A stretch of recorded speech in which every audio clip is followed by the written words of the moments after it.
প্রিয় শিক্ষার্থীবৃন্দ এবং জব প্রত্যাশী ভাই বোনেরা, সবাইকে আমাদের আজকে এই টিউটোরিয়ালে স্বাগত। তো আজকে আমরা যে এডিটোরিয়ালটা পড়বো সেটা দেখেন, হেডলাইন কি বলছে: quick fixes will not help ইন্ড Bangladesh economic crisis. মানে বাংলাদেশের যে অর্থনৈতিক সংকট আছে সেই সংকটটা অবসানে, ইন্ড মানে কি অবসান, তাহলে বাংলাদেশের অর্থনৈতিক সংকট অবসানে দ্রুত, ফিক্স মানে সমাধান, তাহলে দ্রুত সমাধান, উইল নট হেল্প দ্রুত সমাধান সাহায্য করবে না। তাহলে কি দাঁড়াইলো? ইন্ড মানে কি অবসান, তাহলে বাংলাদেশের অর্থনৈতিক সংকট অবসানে দ্রুত সমাধান সাহায্য করবে না। ঠিক আছে, আশা করি হেডলাইনটা বুঝতে পেরেছেন। এরপরে দেখেন সাব হেডলাইনটা কি বলছে: গভর্নমেন্ট মাস্ট লিসেন, মানে সরকারের অবশ্যই শোনা উচিত। কি শোনা উচিত? দেখেন, টু এক্সপার্ট, মানে যারা বিশেষজ্ঞ আছে ওই বিশেষজ্ঞদের কথা সরকারের অবশ্যই শোনা উচিত। ঠিক আছে, কেন? টু ফিক্স মানে সমাধানে, কি সমাধানে? লং স্ট্যান্ডিং মানে কি দীর্ঘ, দীর্ঘদিনের যে সমস্যা আছে, লং স্ট্যান্ডিং প্রবলেম, তার মানে হচ্ছে দীর্ঘদিনের যে সমস্যা আছে সেটা সমাধানে সরকারের অবশ্যই বিশেষজ্ঞদের কথা শোনা উচিত। ঠিক আছে, আশা করি সাব হেডলাইনটা বুঝতে পারছেন। তো আজকে যেটা পড়বো এডিটোরিয়ালটা দেখেন, এটা কি বলছে: প্রলংড ইকোনমিক ক্রাইসিস, মানে দীর্ঘায়িত অর্থনৈতিক সংকট। আচ্ছা, দেখেন আমরা একটা সেন্টেন্স বেছে নিছি, দেখেন প্রথম থেকে দেখেন, কারণ আমাদের মূল উদ্দেশ্য হচ্ছে সেন্টেন্স গুলোকে ভেঙে ভেঙে পড়া, যাতে আমরা কি করতে পারি, ডেইলি স্টারের প্রত্যেকটা সেন্টেন্সকে আমরা ভাঙতে পারি। এতে করে আমাদের কি লাভ হবে? এতে করে আমাদের রিডিং স্কিল এবং রাইটিং স্কিল ডেভেলপ হবে। আমরা অনেক ছোট সেন্টেন্সকে বড় করতে পারবো, বড় সেন্টেন্সকে ছোট করে ভাঙতে পারবো। তো দেখেন প্রথম সেন্টেন্সটা আমাদের কি বলছে: amid the global economic turbulence caused largely by the war in Ukraine। ঠিক আছে, এখানে কোনো সাবজেক্ট নাই, মেইন জিনিস কি, যে বাংলাদেশ, এটা subject. Bangladesh is also going through a crisis, মানে গোয়িং থ্রু মানে যাচ্ছে, মধ্য দিয়ে যাওয়া, তাহলে এই ক্রাইসিস মানে একটা সংকট, তাহলে বাংলাদেশ একটা সংকটের মধ্য দিয়ে যাচ্ছে, এটাই হচ্ছে মেইন জিনিস। আর সংকটটা কি রকম? এই সংকটটা বলছে হুইচ, মানে যেটা, হুইচ বা দ্যাটও বলতে পারেন। ঠিক আছে, যেটা কি ইকোনমিস্ট সে, মানে হচ্ছে অর্থনীতিবিদরা যেটা বলে। ঠিক আছে, যে সংকট সম্বন্ধে অর্থনীতিবিদরা বলে, এটাও তেমন কিছু না, মানে হুইচটা দিয়ে বুঝাইছে এই সংকটটা সম্বন্ধে অর্থনীতিবিদরা বলে। এখন কি বলে সেটা দেখেন, এই যে হুইচ দিয়ে বুঝাইছে এই সংকটটা, এই সংকটটা is not going to go away any time soon. Go away মানে কি, মানে দূর হওয়া। ঠিক আছে, গো অ্যাওয়ে মানে দূর হওয়া, তার মানে দূর হবে না, এই সংকটটাই কি দূর হবে না, is not going to go away, মানে এই সংকটটা দূর হবে না। আমি আগেও বলছি যে ইজ গোয়িং টু যদি থাকে এটা ফিউচার টেন্সেও আপনি করতে পারেন। ঠিক আছে, যেমন এটা বললাম যে হবে না বা হতে যাচ্ছে না, একই কথা, এটা ফিউচার টেন্সে বলতে পারে। তার মানে কি এই সংকটটা কি হবে না, দূর হবে না।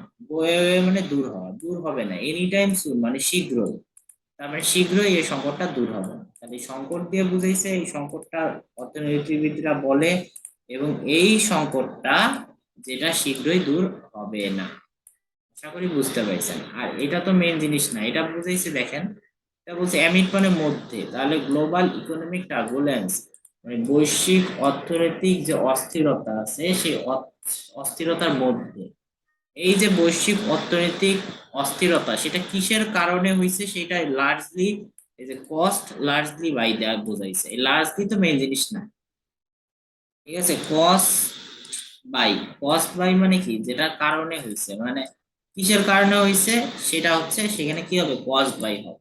তাহলে কস্ট বাই যেটা হয়েছে কিসের, দা ওয়ার ইন ইউক্রেন, তার মানে ইউক্রেন যুদ্ধের ফলে কি হয়েছে, ইউক্রেন যুদ্ধের ফলে, মানে এটা লার্জলি মানে ব্যাপকভাবে, তাহলে ব্যাপকভাবে ইউক্রেন যুদ্ধের ফলে কি হয়েছে, যে বৈশ্বিক অর্থনৈতিক যে অস্থিরতার মধ্যে বাংলাদেশ একটা সমস্যার মধ্যে দিয়ে যাচ্ছে বা একটা সংকটের মধ্যে দিয়ে যাচ্ছে। তাহলে এই যে ইউক্রেন যুদ্ধের ফলে যে বৈশ্বিক অর্থনৈতিক অবস্থা, এটাকে বুঝাইছে কজড বাই দিয়ে। এখানে অথবা ডিউ টুও লিখতে পারেন, যেমন আমি দেখেন কি লিখছি, অ্যামিড গ্লোবাল ইকোনমিক টার্মোইল।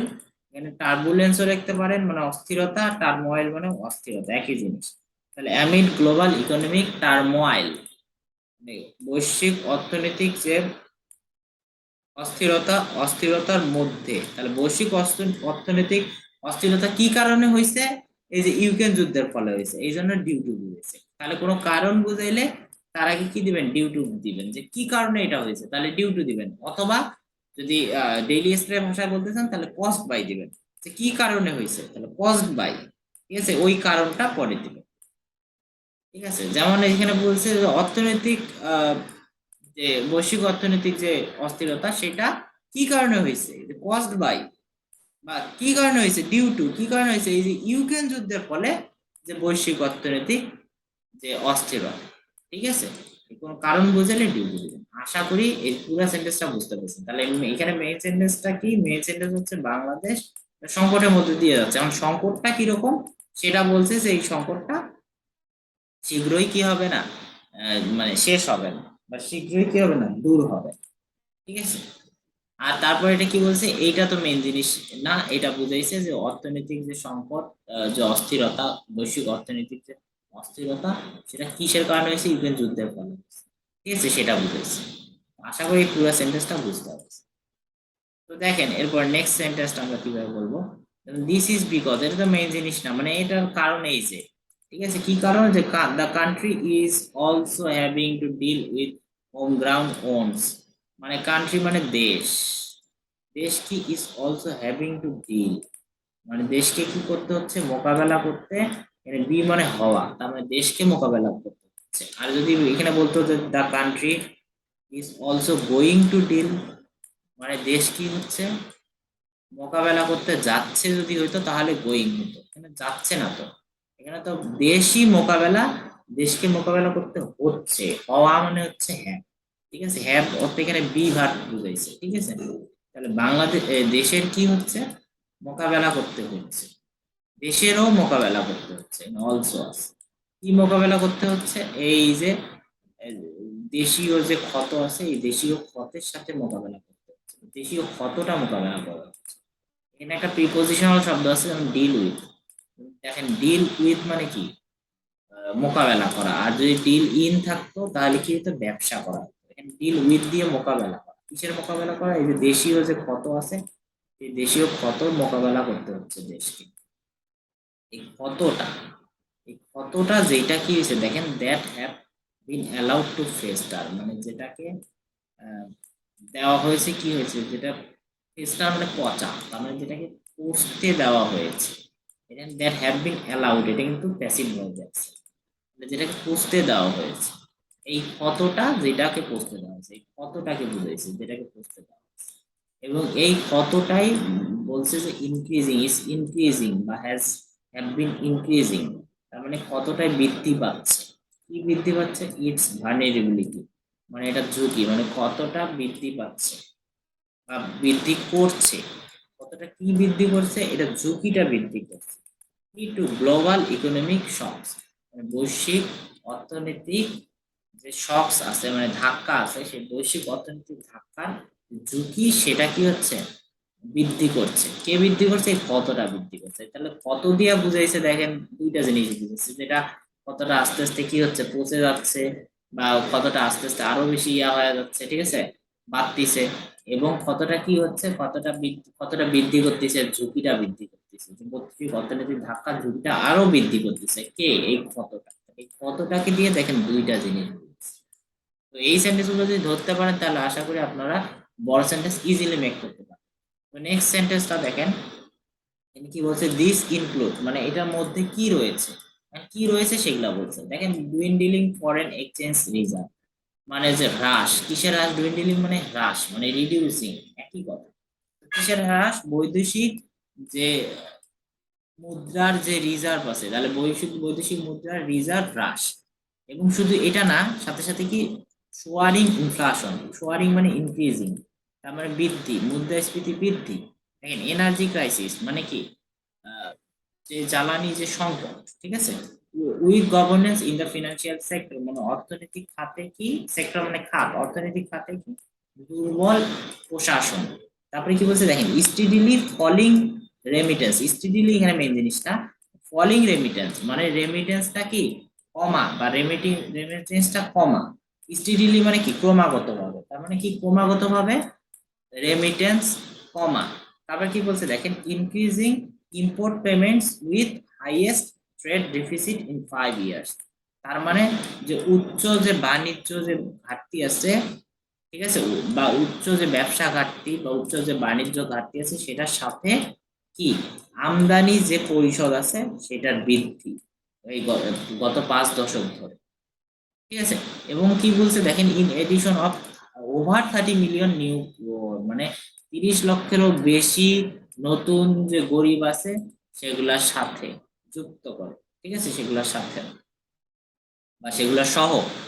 তারপরে কি লিখছে, কেন এগুলো হয়েছে দেখেন, ডিউ টু এই যে প্যান্ডেমিক মানে মহামারীর কারণে হয়েছে, এবং কন্টিনিউয়াস ক্রমাগত দাম বৃদ্ধি কিসের, নিত্য প্রয়োজনীয়, তাহলে নিত্য প্রয়োজনীয় দ্রব্যের ক্রমাগত দাম বৃদ্ধি এবং মহামারীর কারণে কি হয়েছে, যে 30 লক্ষেরও বেশি লোক কি হয়েছে, নতুন করে গরিব হয়েছে, ঠিক আছে। এটা বলছে যে নতুন করে যুক্ত হয়েছে কি 30 লক্ষেরও অধিক লোক, অধিক আহ, নতুন দরিদ্র, ঠিক আছে।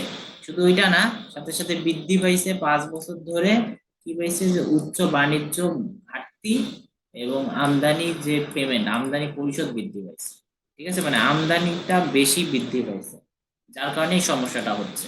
তারপরে কি রেমিটেন্সটা কমে যাচ্ছে, যে ক্রমাগত ভাবে রেমিটেন্স কমতেছে, ঠিক আছে। এবং যে অর্থনৈতিক যে খাত আছে, এই অর্থনৈতিক খাতে যে দুর্বল যে প্রশাসন, ঠিক আছে, এবং বলছে জ্বালানি সংকট সমস্যা হচ্ছে, তারপরে মুদ্রাস্ফীতি বৃদ্ধি পাচ্ছে, এবং বৈদেশিক আহ যে মুদ্রার যে রিজার্ভ আছে সেটা কি কমতেছে। তাহলে যেগুলো শেষে দেখেন ভার্ব আছে সেগুলোতে আইএনজি দিয়ে বুঝাইছে, যেমন দেখেন ডুইন্ডেলিং, তার মানে এগুলোর মধ্যে কি রয়েছে, যে কমা, কমা হচ্ছে রিডিউসিং বা ডুইন্ডেলিং, কি কমতেছে, যে রিডিউসিং বা ডুইন্ডেলিং এই ফরেন এক্সচেঞ্জ রিজার্ভ, তাহলে এইটা কমতেছে, সাথে আরেক কি কমতেছে দেখেন, এই যে ফলিং রেমিটেন্স মানে ক্রমাগত ভাবে, এটা তো মেইন জিনিস না, ক্রমাগত স্টেবিলি মানে কি ক্রমাগত ভাবে, তাহলে ক্রমাগত ভাবে এই রেমিটেন্স কমতেছে, তাহলে দুইটা জিনিস কমতেছে, একটা হচ্ছে ফরেন যে মুদ্রা, বৈদেশিক মুদ্রার যে রিজার্ভ সেটা কমতেছে, এবং রেমিটেন্সটা কমতেছে, এবং বাড়তিছে কি কি জিনিস দেখেন, এই যে ইনক্রিজিং, দেখেন ভার্ব আছে এই জন্য ইনক্রিজিং, ভার্বের সাথে কি আইএনজি, তাহলে কি এই যে কি বাড়তিছে, যে আমদানিটা বাড়তিছে। আশা করি বুঝতে পেরেছেন যে আমদানিটা কি, আমদানিটা কিসের সাথে সাথে বাড়তিছে, এই যে উচ্চ যে ব্যবসার যে ঘাটতি আছে 5 বছর ধরে, সেই ঘাটতি সহ আমদানিটা বাড়তিছে, এবং আর সাথে সাথে কি বাড়তিছে, এই যে মুদ্রাস্ফীতি বাড়তিছে। তারপরে এগুলো তো যেহেতু এখানে দেখেন সোয়ারিং আইএনজি, তাহলে যেগুলো ভার্ব আছে সেগুলোর সাথে আইএনজি, যেহেতু সোয়ারিং মানেও বাড়া মানে রাইজিং, তার মানে কি মুদ্রাস্ফীতি বাড়তিছে, এবং কি এই যে জ্বালানি সংকট, এবং কি দেখেন এটা জ্বালানি সংকট এত অ্যাডজেক্টিভ, এই জন্য এখানে শেষে আইএনজি দেয় নাই। তাহলে এগুলোর মধ্যে রয়েছে জ্বালানি সংকট, তারপরে কি লেখছে উইক গভর্নেন্স, ফিনান্সিয়াল সেক্টর মানে কি অর্থনৈতিক খাতে কি দুর্বল যে প্রশাসন, ঠিক আছে, এবং কি বলছে 30 লক্ষেরও অধিক লোকের নতুন দরিদ্র হওয়া, এগুলার সাথে, ঠিক আছে, এগুলোর মধ্যে এগুলো রয়েছে। তাহলে আশা করি বুঝতে পারছেন যে দিস ইনক্লুড মানে এর মধ্যে কোনগুলা রয়েছে, এই দুইটা জিনিস কমা রয়েছে, একটা হচ্ছে বৈদেশিক মুদ্রা আর একটা হচ্ছে রেমিটেন্স। তারপর আর একটা কি বাড়া রয়েছে, কি বাড়া রয়েছে, যে ইনফ্লেশন বাড়তিছে মানে মুদ্রাস্ফীতি বাড়তিছে এবং আমদানিটা বাড়তিছে, ঠিক আছে। তারপরে জ্বালানি সংকট সমস্যা হচ্ছে, তারপরে এই যে দুর্বল প্রশাসন এগুলো তারা, এবং নতুন করে লোক কি হয়েছে, দরিদ্র হচ্ছে। তাহলে আশা করি বুঝতে পেরেছেন পুরো সেন্টেন্স থেকে। এভাবে আমরা প্রত্যেকটা সেন্টেন্সকে আমরা ভেঙে ভেঙে করে প্রত্যেকটা এডিটোরিয়ালে পড়াবো। তো আশা করি আপনারা ডেইলি স্টারের প্যাটার্ন গুলো মোটামুটি বুঝতে পেরেছেন, যারা আগের টিউটোরিয়াল গুলো দেখেনি তারা আগের গুলো দেখে নেবেন। এতে করে আপনাদের কি হবে, আপনারা একটা বড় সেন্টেন্সকে ছোট করতে পারবেন, ছোট সেন্টেন্সকে বড় করতে পারবেন, এবং আপনাদের রিডিং রাইটিং স্কিল একদম স্ট্যান্ডার্ড লেভেলের হবে। সাথে সাথে আপনারা অবশ্যই এই যে সুন্দর সুন্দর যে আমরা ভোকাবুলারি গুলো আছে সেগুলো আমরা আপনাদের ধরাই দিব, যে এই ভোকাবুলারি গুলো এই টাইমে আপনারা ইউজ করবেন বা এইভাবে ইউজ করতে পারেন। যেমন এখানে আমি একটা বলছি যে এখানে সুন্দর করে যে কস্ট বাই মানে কি কারণে আপনি এটা দিবেন, তখন কস্ট বাই এই ডিউ টু এর জায়গায় এটা দিবেন। তো এখানে এই জিনিসটা আপনাদের শেখালাম, তো এইটা একটা স্ট্যান্ডার্ড যে কস্ট বাই দিবেন, ডিউ টু এর জায়গায় কস্ট বাই দিবেন, তাহলে কি হলো, ডেইলি স্টার ক্যাটাগরির ধাঁচে গেল। এইভাবে আপনারা কি করবো, আস্তে আস্তে আপনাদের ডেইলি স্টারের প্যাটার্ন গুলো আপনাদের বুঝতে শেখাবো। আমাদের ভিডিওটা অবশ্যই ভালো লাগলে লাইক, শেয়ার এবং কমেন্ট করবেন। ভালো থাকবেন সবাই।